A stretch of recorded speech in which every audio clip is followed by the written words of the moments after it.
बाबर आजम ने अपने तमाम हेडर्स को पिच के सेंटर पर खड़ा करके चपाटे मारे हैं और क्या खूब चपाटे मारे हैं। तो दोस्तों आप देख रहे हैं cricket lover Hamid Mustafa show, क्योंकि इसको देखना तो चाहिए। तो हमारे पास टॉप न्यूज़ का सेगमेंट आ रहा है, वो आ रहा है पेशावर ज़ल्मी और इस्लामाबाद यूनाइटेड को लेके। उसके बाद जो हमारे पास दूसरा न्यूज़ सेगमेंट आ रहा है, वो आ रहा है सरफराज अहमद की इंजरी के हवाले से। उनको मैच के दौरान सर पे बॉल लगी थी, उसके बारे में क्या अपडेट आ रही है उसके हवाले से बात करेंगे। और तीसरे नंबर पे हमारे पास इस PSL 9 सीज़न के पाँच टेबल के हवाले से न्यूज़ आ रही है, उसके हवाले से क्या न्यूज़ आ रही है उसके ऊपर चल के बात करेंगे। तो दोस्तों अगर आप मेरे चैनल पे न्यू हैं तो प्लीज़ मेरे चैनल को लाइक और सब्सक्राइब कर दीजिए। तो चलते हैं अपने टॉप न्यूज़ के सेगमेंट की तरफ। जो कि मैच खेला गया पेशावर ज़ल्मी और इस्लामाबाद यूनाइटेड को लेके, जिसमें पेशावर ज़ल्मी ने पहले बैटिंग करते हुए 201 रन का टारगेट दिया। इसमें बाबर आजम ने क्या खूब बैटिंग की और उसका खूब साथ निभाया सैम अयूब ने 21 बॉल्स पे 38 रन की इनिंग्स खेली, जबकि बाबर आजम ने टोटल स्कोर किया 111 रन किया 63 बॉल्स पे। और क्या धुआंधार बैटिंग खेली, what a great innings by Babar Azam. तो दोस्तों पेशावर ज़ल्मी पे बात करने से पहले हम चलते हैं इस्लामाबाद यूनाइटेड के ऊपर। इस्लामाबाद यूनाइटेड की मुझे समझ नहीं आ रही कि इनके साथ हो क्या रहा है। ये असल में खुद मैच प्लेट में डाल के अपने अपोजिशन की टीम को दे रहे हैं। अभी तक इनकी भी कंडीशन अच्छी नहीं जा रही, इस्लामाबाद की सिचुएशन भी ख़राब होती जा रही है। ये भी अभी तक सिर्फ और सिर्फ 4 मैचों में इनको एक ही विन मिली है, ठीक है। और उसके बाद इनका ऐसा मोराल डाउन हुआ है, उसके बाद लगातार ये 2 मैच आ रहे हैं। उन 2 मैचों की हार के बाद इनसे वापस कम बैक ही नहीं किया गया। शादाब कुछ ऐसे मिस्टेक आ रहे हैं जिसकी वजह से ये मैच नहीं जीत पा रहे, और ये तीनों के तीनों मैच जीत सकते थे। जीता हुआ मैच उन्होंने उनको प्लेट में डाल के अपनी अपोजिशन की टीम को दिया है, ठीक है। तो इस्लामाबाद ने जब चेज़ करने के लिए आए और इसमें जॉर्डन कॉक्स ने सिर्फ 13 रन किए, कॉलिन मुनरो ने 71 रन की इनिंग की। इस पर बात करते हैं तो चलते हैं अपने पेशावर ज़ल्मी की तरफ। पेशावर ज़ल्मी में बाबर आजम ने क्या खूब और धुआंधार बैटिंग की और एक बार फिर साबित किया जो इनके हेटर्स हैं उनको बाबर आजम ने पिच के सेंटर पर खड़ा करके क्या खूब चिमाटे मारे हैं। असल में मेरी बाबर आजम के बारे में ये राय है कि बाबर आजम जैसे प्लेयर देखो, हर प्लेयर का अपना एक स्टैंडर्ड होता है। जैसे कुछ प्लेयर होते हैं जो इनिंग्स को लेके चलते हैं, इनिंग्स को बिल्ड करते हैं। कुछ प्लेयर पावर हिटिंग के तौर पर जाने जाते हैं, और कुछ प्लेयर जो हैं वो इनिंग्स को आराम से लेके चलते हैं, जब बड़े शॉट की ज़रूरत हो उधर बड़े शॉट भी लगाते हैं। और बाबर आजम इस टाइप के प्लेयर हैं कि इनिंग्स को लेके चलते हैं, जब टीम प्रेशर में होती है तो उधर से ये इनिंग्स को बिल्ड करके आहिस्ता आहिस्ता खेलते हैं। मतलब 50 बॉलों पे 60 या 65 रन स्कोर करने के ये बैट्समैन है।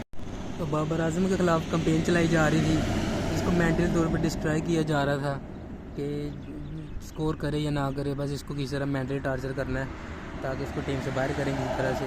तो इन जैसे को तो बाबर आजम ने खूब मुँह बंद किए हैं। और बाबर आजम इस टाइप के प्लेयर हैं कि वो इनिंग्स को लेके चलते हैं। इस जैसे प्लेयर के साथ अगर टीम में एक नीचे से मिडिल ऑर्डर में प्रॉपर बैट्समैन हो और बीच में एक बिग हिटर हो, तो ये चेज़ करते वक्त आराम से 200 को टच कर सकती है, इवन 200 प्लस भी कर सकती है। और चेज़ में ये 225-30 भी चेज़ कर सकती हैं अगर इसके साथ मिडिल ऑर्डर में एक अच्छा बैट्समैन हो और 1 से 2 अच्छे फिनिशर हों, क्योंकि ये इनिंग्स 8 ओवर में 80-90 तक आपको ले जाते हैं। और ये तो आगे दूसरे प्लेयर का भी काम होता है ना, खाली बाबर आजम ने तो नहीं मैच को लेकर चलना होता है, मैच फिनिश करना होता है। तो इसके खिलाफ़ कंपेन चलाई जा रही थी कि बाबर आजम का स्ट्राइक रेट नहीं है, ये है वो है, क्योंकि इस तरह का प्लेयर अब स्ट्राइक रेट बेहतर करें या टीम्स को प्रेशर से सिचुएशन से निकाले।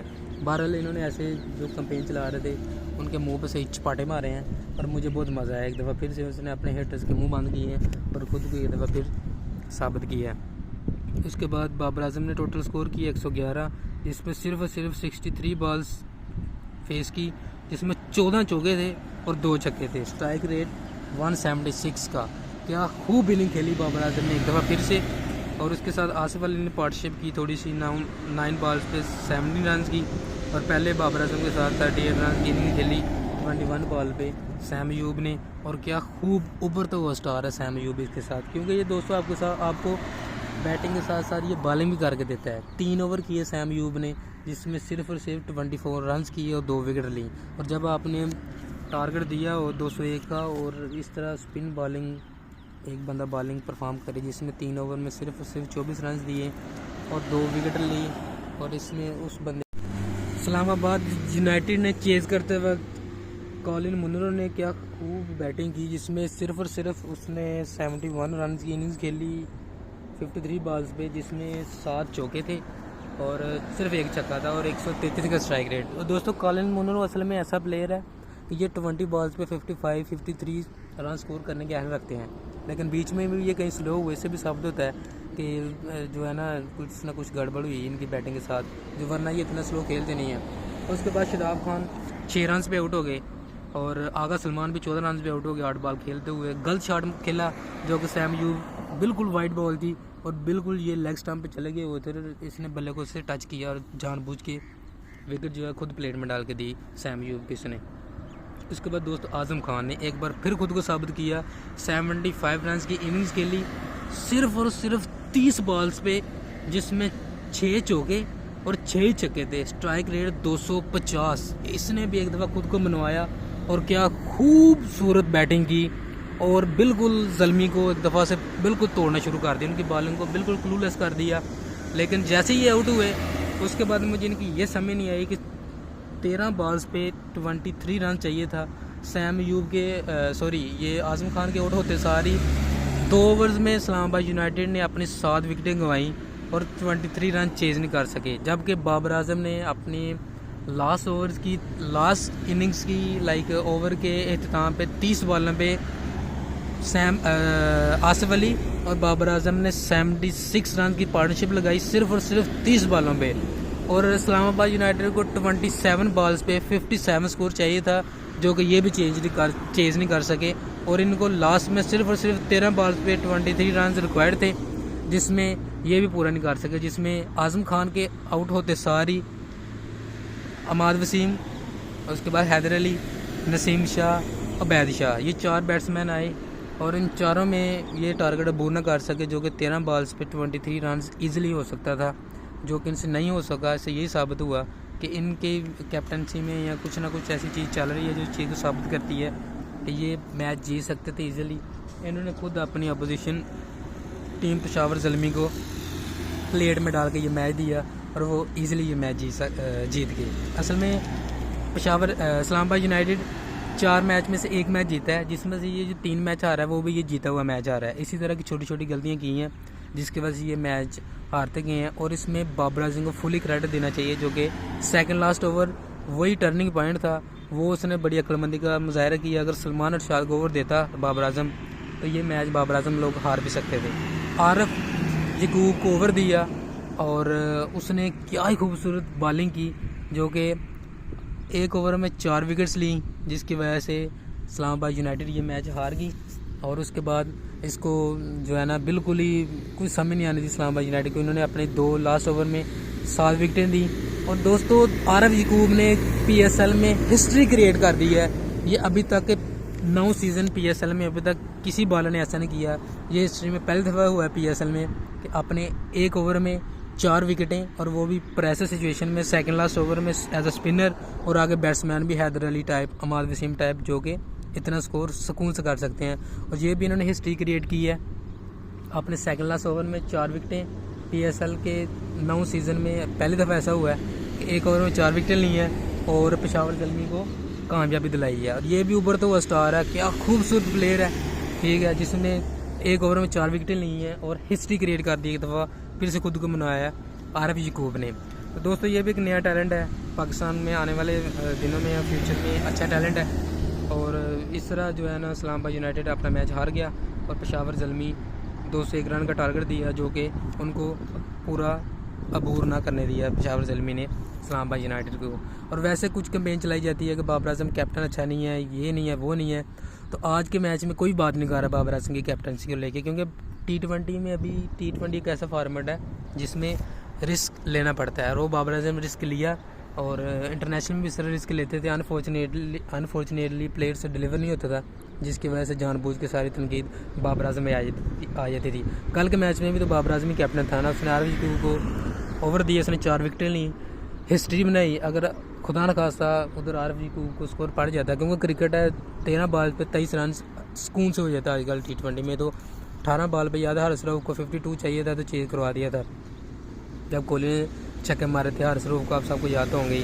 13 बॉल्स पे 23 रन, कुछ ज़्यादा स्कोर नहीं था और आरव यकूब ने एक हिस्ट्री क्रिएट कर दी। तो कैप्टन तो बाबर आजम ही थे ना, तो अब भी उसको क्रेडिट देना चाहिए। तो बाबर आजम ने बिल्कुल अपने हिटर्स के मुंह पर चपाटे मारे हैं, सरेआम मारे हैं और मैं बहुत खुश हूँ। और ये भी ऊपर तो स्टार है और क्या खूबसूरत बॉलिंग की आरव यकूब ने, और 4 ओवर में 27 रन दिए और 5 विकेट ली। और पेशावर ज़ल्मी को मैच जितवाने में अहम किरदार रहा इसका, बाबर आजम का और सैम अयूब का।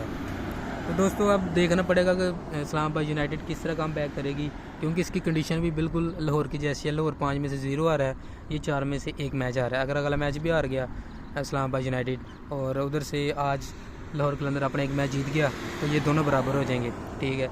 लेकिन इन दोनों की दौड़ लगेगी कि कौन आगे जाता है। लेकिन मेरे ख्याल से तो ये दोनों टीमें मुझे बाहर नज़र आ रही हैं। असल में इस्लामाबाद लाहौर के तो ज़्यादा तकरीबन आलमोस्ट बाहर हो चुकी है और मुकाबला पड़ेगा जो क्वालिफाई करने के लिए, वो इस्लामाबाद यूनाइटेड और कराची किंग में से कोई एक टीम आगे जाएगी, क्योंकि कोयटा और पेशावर और मुल्तान सुल्तान ये तीनों ऑलरेडी क्वालिफाई आगे चली गई हैं। ये मैं आपको ब्रेकिंग न्यूज़ दे रहा हूँ। और जो नंबर 4 पे क्वालिफाई जिस टीम ने करना है वो आपस में इन दोनों को जो है ना टाकरा होगा, इसका इस्लामाबाद यूनाइटेड का और उधर से कराची किंग्स का। लेट्स सी, देखते हैं क्या होता है। और उसके बाद दोस्तों जो हमारे पास न्यूज़ आ रही है वो आ रही है सरफराज अहमद को लेके। इनको ये कल के मैच में लेके इनको बॉल लग गई थी सर पे, फील्डर ने थ्रो की और वो गलती से उनके सर पे लग गई और उनको उसी टाइम जो है ना हॉस्पिटल भेजा गया, जो कि उनका MIR और CR सब कुछ हुआ, जिसमें रिपोर्ट यही आई है कि वो बिल्कुल ठीक है, कोई टेंशन लेने की बात नहीं है, वो 1-2 दिन में रिकवर कर जाएंगे, कुछ ज़्यादा बड़ा इशू नहीं बना। तो उन सरफराज के फैंस के लिए ये अच्छी खबर है कि वो बड़ी इंजरी से बच गए हैं और जल्दी अवेलेबल होंगे अपनी कोयटा टीम के लिए। और इसके बाद जो दोस्तों हमारे पास न्यूज़ आ रही है वो पॉइंट्स टेबल को लेके आ रही है, जिसमें 6 टीमें हैं, Multan Sultan, Quetta gladiator, Peshawar Zalmi, Karachi king, Islamabad united और लाहौर कलंदर। तो दोस्तों सबसे पहले जो टॉप पे नंबर 1 पे है वो है मुल्तान सुल्तान, जिसने 5 मैच में से 4 मैच जीते हैं, एक ही मैच हारा है, 8 पॉइंट है और ये सर फहरिस्त पे है पॉइंट टेबल पे PSL की 6 टीमों में। और जिसमें इसका रन रेट है +0.781। उसके बाद कोयटा ग्लैडिएटर है जिसने 4 मैचों में से 3 विन किए हैं, एक लास्ट हुआ है। और इसमें जो करंट रन रेट है इसका नेट रन रेट वो है +0.345। और नंबर 3 पे पेशावर ज़ल्मी, जिसने 5 मैच खेले हैं और 3 विन किए हैं, 2 लॉस किए हैं, 6 पॉइंट है। और इसका करंट नेट रन रेट है जो है -0.285। इसके बाद नंबर 4 पे है कराची किंग, जिसने 3 मैच खेले हैं और 2 जीता है, 1 हारा है, 4 पॉइंट है। और नेट रन रेट है -0.420 का। उसके बाद इस्लामाबाद यूनाइटेड है, 4 मैच खेले हैं, 3 हारी है, 1 जीती है, 2 पॉइंट है और -0.82 का नेट रन रेट है। उसके बाद लाहौर कलंदर है, 5 मैच खेले हैं, 5 के 5 हारी है और पॉइंट 0 है और नेट रन रेट है -0.533। तो दोस्तों आपको मैं ब्रेकिंग न्यूज़ दे रहा हूँ, मुल्तान सुल्तान तो ऑलमोस्ट क्या पत्थर पे लगी रहा है, क्वालिफाई कर गया। ये आपको मैं ब्रेकिंग न्यूज़ दे रहा हूँ, मुल्तान सुल्तान क्वालिफाई कर गया, कोयटा ग्लैडिएटर भी क्वालिफाई कर गया, पेशावर ज़ल्मी भी ऑलमोस्ट क्वालिफाई कर गया है। और जो चौथे नंबर की टीम क्वालिफाई के लिए उनका टाकरा होगा वो होगा कराची किंग्स का, आपस में मैच होगा इस्लामाबाद यूनाइटेड का। इन 2 टीमों में से एक टीम और क्वालिफाई करनी है और इन 2 में से जो पीछे रह जाएगी वो और लाहौर कलंदर इस PSL के टूर्नामेंट से बाहर हो जाएगी।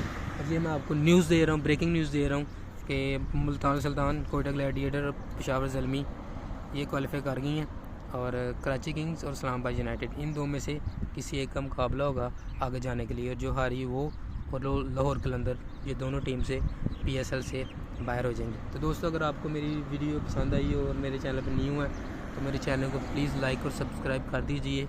और ये अभी मैं DIP 2 में हूँ, दुबई। और अभी मैं ड्यूटी से आया था, सोचा ब्लॉग बना लूँ। तो अभी मैं खाना वगैरह खा के रेस्ट करूँगा। तो मिलते हैं आपसे नेक्स्ट वीडियो में, तब तक के लिए टेक केयर, अल्लाह हाफिज़।